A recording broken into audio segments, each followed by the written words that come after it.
Welcome to the Gritty Gospel Podcast, where we are unveiling the gospel truth in the grittiest moments of life. All right, everybody, welcome to the podcast. We are so thankful that you are joining us today. My name is Ian, and I am here with Jessi. We are here to have another conversation. It's been a whirlwind, though, to get here, hasn't it? It has. But we are persevering, and I am thankful that I have the opportunity to sit with you and talk about a really big topic that is impacting it's not just the nation. This is a worldwide issue. It is. Yeah. Yes. But we've got a solution. Obviously, God is on the throne, and we're thankful for the wisdom that He's provided. But we're going to really kind of talk about sexual exploitation, how it's impacting the culture, and then what you and your team at Refined is doing. But if you could just kind of introduce yourself and talk a little bit about the work that you're doing, and then we can go from there. Sure. Yeah.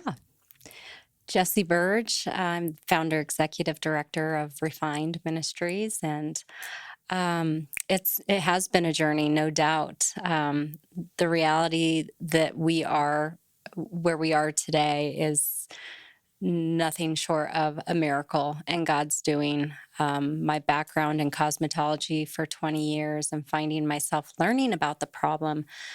Initially, sex trafficking was what I learned about, but as we dove in and got to know more nonprofits who were combating trafficking and working with people who were serving the sexually exploited, realized that sexual exploitation is a more broad issue than just sex trafficking. Sure. And when you hear about statistics within the sex trafficking, it's astounding. But sexual exploitation can include so much and encompass so much more than just sex trafficking. And so Refine's goal and our mission is through empowering and restoring relationships to come alongside the sexually exploited in all aspects, the critical areas of their healing journey. So let's talk about that for a second, because we've, as you've just mentioned, right, that's a broad term, sexual exploitation.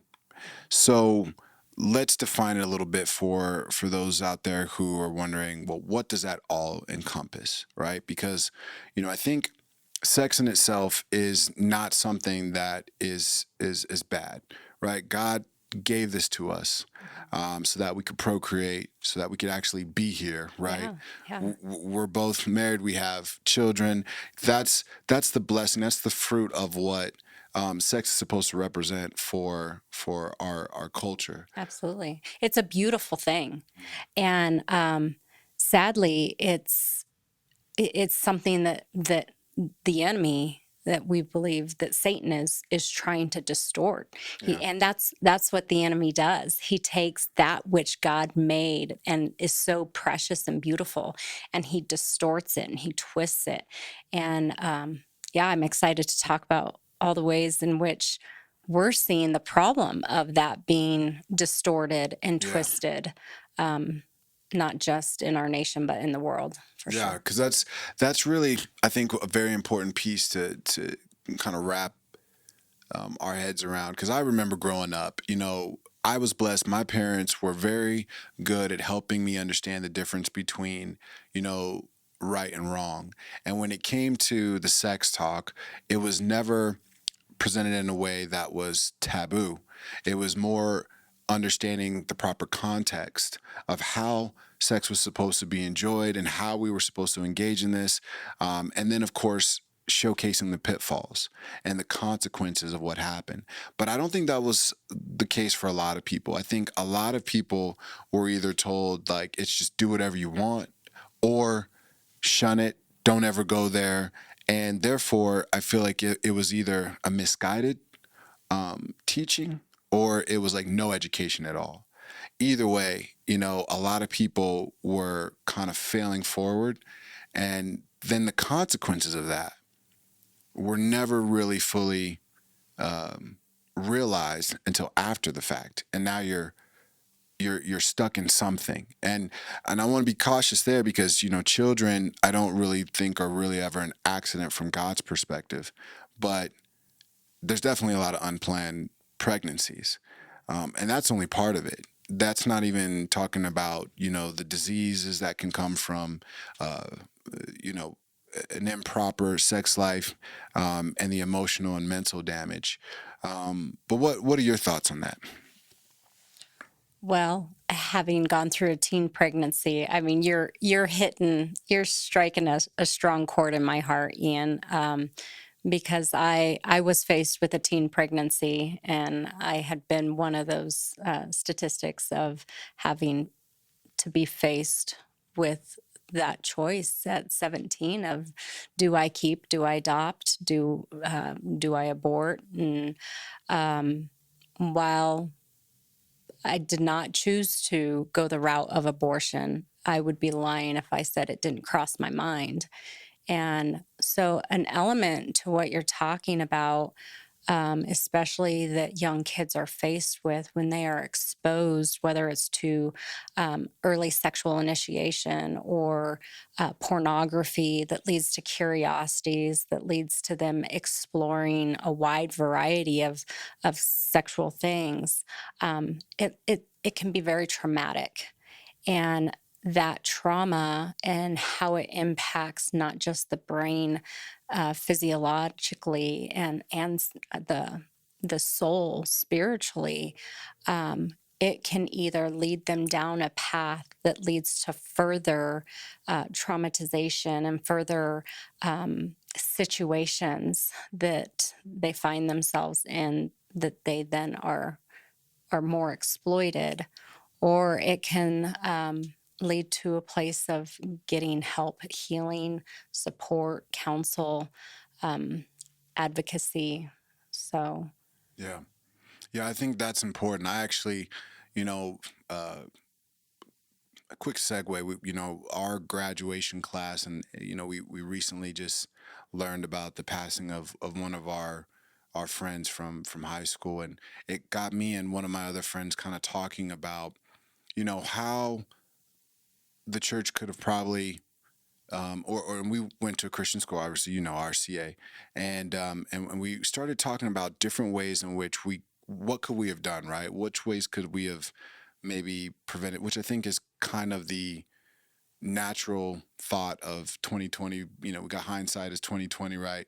But you often talk about where I think the church kind of fails today in meeting some of the needs. And we were talking about one of our classmates who had a teen pregnancy, and the way in which the school and the approach to her from a Christian school perspective was one that we look back and we were like, you know what? I think we dropped the ball there, because instead of it being something that we kind of came around her, um, it was almost like she was kind of outcasted.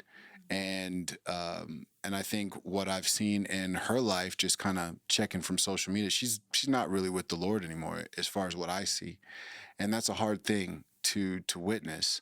Um, so, what do you think we could be doing better, as it relates to this topic? well, just to piggyback off of what you were saying, especially as it pertains to the church, um, you know, one of the elements of the work that I'm passionate about is, um, well, really, when God started drawing me towards working with the sexually exploited, um, and opening my eyes to the reality that the church does a good job at opening their doors to the disenfranchised, the hurting, the broken, people that look different than them, like this young girl who was pregnant, and young and in school, and even for myself, like, the church can either, you know, ideally, the church is supposed to open their arms to them, not just open their doors to them. And and you don't see that a lot with the Christians. And I can see how that's creating a lot of confusion, especially just in in our culture of the Christian not doing what the Christian's supposed to be doing. And I especially see it when it comes to sexual sin. And I think there's a variety of components to that. I think it's because there are a lot of people in church that are struggling with sexual sin and they don't want to be confronted with their own stuff. So that's a piece. I think for a lot of them, they were victims of sex crimes or forms of sexual sin, and they haven't gotten the healing and they want it, but the church isn't there to do it because it's a controversial topic within the church just as much as all these other controversial topics that are in our society today. But to your point, what makes me sad is very often the church wants to turn a blind eye. And when I say the church, it's the people as a whole within the church is that are essentially to make up the church of Christ. Yeah. And it's very sad because as we started off talking about sex is not a bad thing. It's not a bad word. It's not a dirty word. And yet when we go to church to talk about sex, something God created makes people so uncomfortable. And yet it's meant to be something that is beautiful and is celebrated when it is used within a form that is, dare I say, righteous and holy, how God intended it to be. So, yeah, definitely that the church wanting to turn a blind eye, they, or turn their head or la la la la, stick their fingers in their ears, and it makes them uncomfortable. Yeah, Kadri and I have often talked about the fact that, and just for all of the listeners, just to kind of have a context of my wife and I's relationship, I was raised in the church, she wasn't. So we had two different worldviews initially.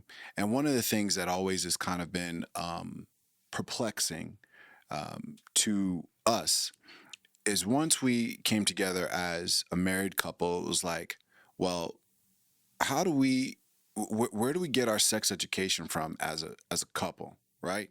Because when you look at virtually all of the media, and for those of you who don't know, my wife and I were cinematographers. We do a lot of things with film, so we study this world deeply. Everything is to, at least right now, because we could probably go back to 90s movies, and in the 90s movies it was always about the two people trying to get together and find love. Now love is like the last thing on any of the, it don't matter whether it's Netflix or like, everything is sex related, and it's ultimately a lot of broken home situations. It's refinding your sexual freedom, after a failed marriage. It's so for the married couple, there's really no guidance on how to keep a sexual relationship healthy within the marriage. There's not a lot of teachings about that from believers. So we're kind of left with this void of like figuring it out on your own. And often I see a lot of couples looking at secular media to try to find a way to keep it going. And all of that stuff is driving really a wedge in what a healthy relationship is supposed to be. So I see that there's this real big void in sexual conversation, which leaves us open to lies and really bad ways to live a sexual life. So, what are some of the ways? I guess my next question for you is: what are some of the ways that you are seeing people are getting bad information? Right? Like what is sexual exploitation? How do we recognize it? And how do we define it? And so that we can start to separate what's good from what's bad in that world. Sure. So sexual exploitation is when somebody benefits sexually or financially or otherwise by engaging sexually with another person. And that can be a wide variety of things. I'm going to just start naming some, and the likelihood is you can expand on it pretty easily if you think long enough on it all. But child sexual abuse would be exploitation, pornography, voyeurism, which is a form of exposing somebody. Think of like the guy in the trench coat who comes up and exposes himself to somebody. Like, that's exploitation. They are showing themselves without the other person asking to see that. When a child is, or a person, it comes across, say, pornography on the internet, and they see something that they were not intending to see, they are being exploited. Sex trafficking is a form of sexual exploitation, prostitution. When we talk homelessness, then you move into this area of a survival prostitution. They are being sexually exploited either of their own doing or by somebody forcing them to sell their bodies so they can survive on the streets. When you talk addictions, like oftentimes we see sexual exploitation within people who are struggling with addiction so they can financially pay for that their addiction. Sextortion is definitely on the rise. That's a form of exploitation where people are targeting young kids on social media and getting them, coercing them into taking pictures of themselves and then saying and capturing that picture without them knowing it, and then using that as leverage to get them to either pay the money. If you don't do this, then I'm going to show this picture to your whole online community. That's a form of coercion, which definitely falls under sex trafficking. There are 3 areas within sex trafficking that define sex trafficking, and that's when force, fraud, and coercion are used to benefit off of another person sexually. But sexual exploitation is like this much broader umbrella of sex being used against somebody in their will. So And there's more, but yeah, there is more, right? I mean, just off the top of my head, I'm thinking about a few different things, but I also want to think about the idea of exploitation, because there's also a lot of self exploitation. So before we started, one of the biggest issues that I think is driving this is just the abundance of pornography that is out there. And one of the things that we've noticed is that people are pulling their worldviews greatly from media.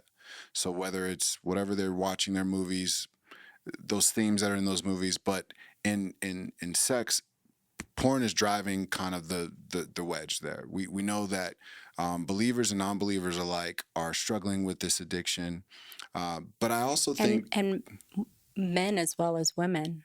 right. I meant to Women, say women as women as well much, as yeah. men, because I think often the thought is that this is It's only this is dudes. something that just guys struggle with, and that's not true. Yeah. Yeah, So yeah, and I sorry to think interrupt. no, it's a great point to be made. I think actually one of the main ones is owned by a woman, which I thought was really surprising. And Kadra was like, "Well, if you think about it, it kind of Mhm. makes sense, right?" Yeah.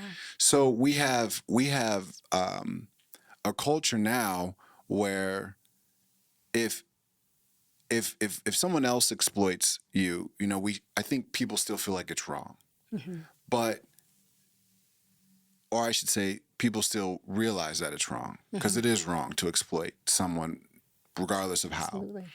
But then there's also like this self exploitation Yeah. where it's like, okay, well, I'm the message is being sold that I'm in control of it, so then it's okay. So if I choose to go into porn, then it's okay. Or if I choose to have an OnlyFans where it's just me and I'm safe in my room, but I'm doing a bunch of stuff and allowing people to watch, that's okay.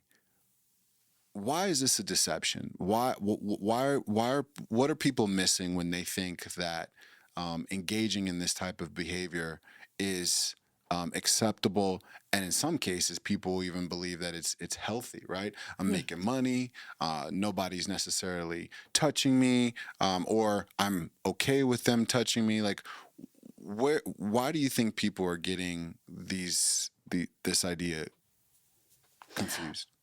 Well, back to something you said a little bit ago. It, you you had said something that made me think of a movie I had seen a while back ago called Liberated. It's a movie that was put out by Exodus Cry, and it's a disturbing documentary. We'll say that, um, and it's probably a good 30, nearly 40 minutes into the documentary before they really get to the heart of what it's about, which is that the the young kids, and the younger generation, they are engaging in all sorts of sexual activity, and love is not a component whatsoever in what they're doing. Um, and they are our kids are being raised in a generation where they are desensitized, demoralized, and dehumanized because of the things that they're exposed to. And the rate at which they are exposed to it is just, our brains cannot even grasp or keep up. And when you think particularly like of pornography and what happens psychologically in the brain when somebody views porn, the amount of hormones and endorphins and cortisol and adrenaline and parts of the physiological and psychological part of the body that are um, aroused and engaged, that gives this feeling that people enjoy, that euphoric feeling. With porn, they will watch, say, something very some basic type of porn, and before long, the more that they watch it, they what then happens is they don't get the same rise. So they have to change it up. And when you have an ongoing addiction and you think of all the different ways and things that it can be changed, and what has gone from sex between a man and a woman, pornography back when, I think of what my parents' generation were probably exposed to today, how the the sodomy and just the aggressive, abusive nature to porn, and like rape porn to I'm going to get graphic and forgive me, but people are having sex with animals. And Bestiality, yeah. yeah, it's just and that's it's demonic. It is the working of the enemy. And when young kids, the average age that kids are exposed to porn is 8 years old, and if they weren't looking for it and came across it accidentally, and the curiosity, if they are not educated from a young age and parents aren't engaging and aware of what they're doing on their tablets, like, gosh, if you start an addiction that young, you can only imagine over the years what types of exposure they're going to have to so many things. So I definitely, I am in complete agreement with you that porn is the gateway. Porn is no doubt feeding this problem of sexual exploitation, as well as just the desensitization, the demoralization, and the fact that you had mentioned, like, people in the church are participating, in a wide variety of unholy sexual things. And if women or men, they aren't feeling sexually satisfied by their spouse, then they're turning to masturbation, and that is not biblical either. So I'm just grateful that, I mean, it is an uncomfortable topic. I mean, even as I'm sitting here talking about it, I can feel my blood pressure going up a little bit, but it needs to be talked about, Yeah. and light needs to be shed on it in the manner of truth. Yeah. I think light is being shed on it in our society in a manner that says it's okay, to the point that you were talking about. And it's not okay. It's not okay when children are becoming a part of child pornography, and children are being abused. It's not okay when we've got young kids who are being indoctrinated in our schools in such a manner that is confusing their sexuality. And then that leads down a wide variety of trails. Like, it's time we shed the light on the truth of what's being done, and the fact that the direction that it is moved is completely wrong. Yeah, and I think it's important that, listeners, we all have an understanding that the consequences of these actions are never positive. You have a lot of people who are lying, OnlyFans stars, porn stars who are popular for a moment are saying that they feel free, that they feel great, that they love what they do. But what I have noticed is that there has been, one, a lot more violence in that industry, and a lot more suicides in that industry. Yeah. And my challenge to the people who work in those industries is to tell the full story, because often what happens is, that person will kill themselves and they just disappear. And it's like there's no mention of them, and there's all this. And in that industry, there's not even a lot of remorse for them, because I think they all feel trapped. I think that there's a lot of lying to ourselves, especially when you're in an addiction and you feel hopeless, that you just say, you know what, I like it. It's what I want. This is what I'm chosen, and that's your way to try to take power over it. But really, a lot of them are addicted to drugs.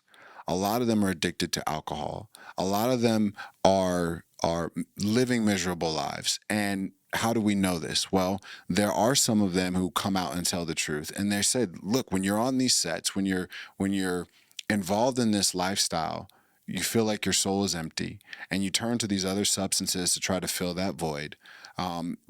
But truly, we're unfulfilled, and we're devalued, and we hate what we've done, but we don't feel like there's anywhere else to go. And I feel like a lot of people in the church feel that way. I feel like a lot of kids feel that way. Um, and one of the main things that this does is it drives isolation. It puts you into a place where you don't feel like you can talk about it. You don't feel like if you share what you're dealing with that people will love you and accept you. And even when you do, it's only with other people who are, you just know they're lying. You know they're not happy, but you can Well, enjoy that temporary what facade for a moment. let What do me you let think? me play the devil's advocate. Let's look at the other side of that coin, Okay. if there is another side to that coin, because I do think what you're saying is absolute truth.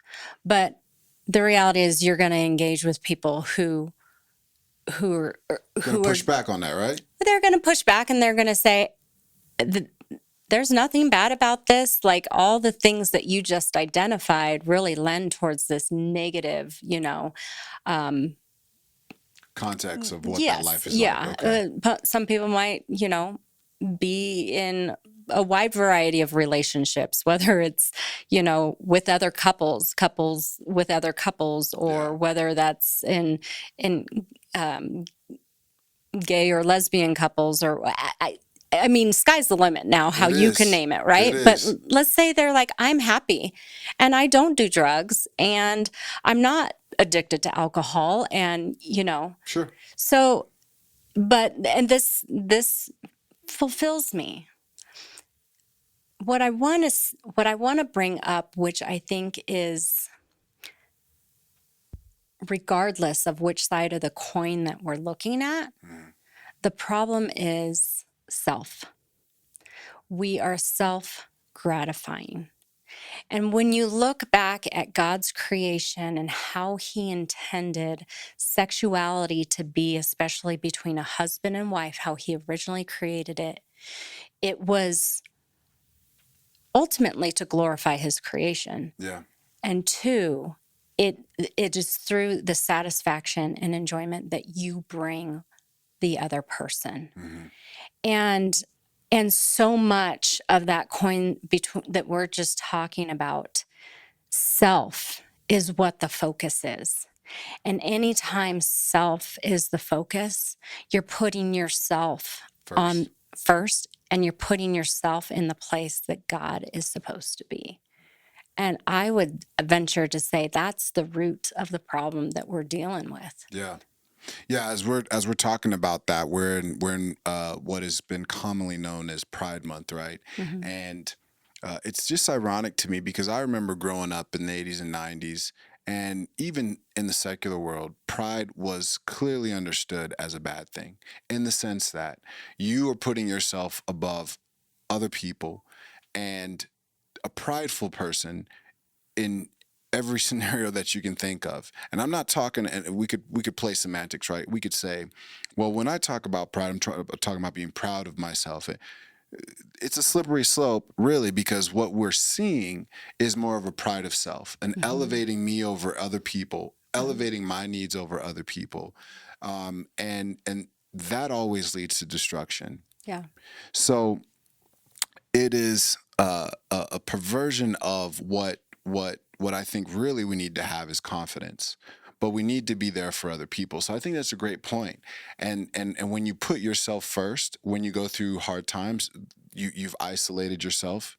Even when you're going, you're riding high for a while, and then when you hit the bottom, you find out, well, there's no one there to support you. Yeah. And I think this is what we're seeing. Yeah. These are temporary satisfactions which aren't truly satisfying. These are temporary joys which really aren't joy. They're substitutes, they're counterfeits.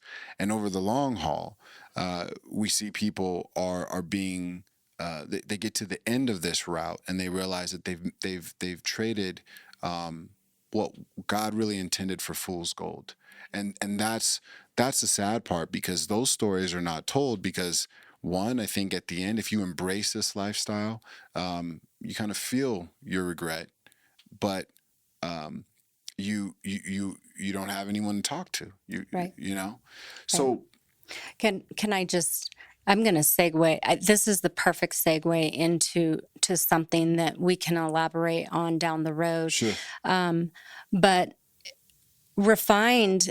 When God gave me the name for refined, it was as though He said, "Jessi, I am not only in the refinement process of the women that you guys will be serving, but I am in the refinement process of refined, and of you, of me, Jessi." And the reality is we all should be in a refinement process. We all should be truly self-reflecting what's going on in our hearts and our minds, and then realigning it with the Lord.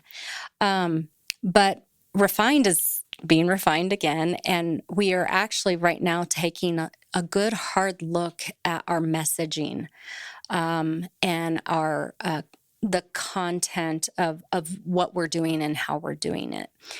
And it's interesting because our tagline for the past 7 years has been restoring self-worth to the sexually exploited. Actually, restoring self-worth to sexually exploited survivors. I personally am coming into conflict with the term self-worth, very much to the point that we have been talking about here, because our worth needs to be found in God, and it needs to be rooted there first and foremost. And from that, we get a God confidence. And our confidence should never be truly self-confidence, and our worth should never truly be self in self. So other aspect that you're going to see a shift in coming up here is we're going to refrain from using the word survivors altogether, because our true hope is that we come alongside people who have been sexually exploited, and we want to see them move into a freedom that is beyond what they experienced. And when we use the term survivor, it it lends to the idea that they will always be connected with that exploitation, and that's not what we want for them. So, while the fact that we do serve those who have been sexually exploited, that can lend to the idea of that's who we serve, the sexually exploited. But we don't want to keep them in that survivor mentality or place or victim place at all. Nobody likes labels, and they definitely don't want a label stuck with them that lends towards something that was traumatizing and hurtful to them for the rest of their life. Like for the longest time, I thought survivor, hey, that's a positive thing. That's a strong word to be a survivor, but it keeps you so tightly knit to that which lends to the idea of being a survivor, and that's not freedom, and that's not what we're called to live in. Well, I think it's an important distinction too, because everybody has sinned. Everybody has fallen short of the glory of God. This is what believers understand. This is what we have learned from God, that there's no perfect person, and by no means are we saying that this is what we need to be, because it's impossible for us to achieve on our own.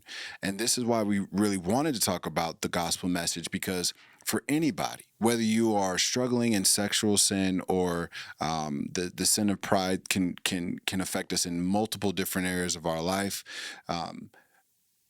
When you have an encounter with God, you are, if open, ready to become a new creation. When you talk about being born again, we are shedding the old wineskins. We are leaving what we were and becoming something different.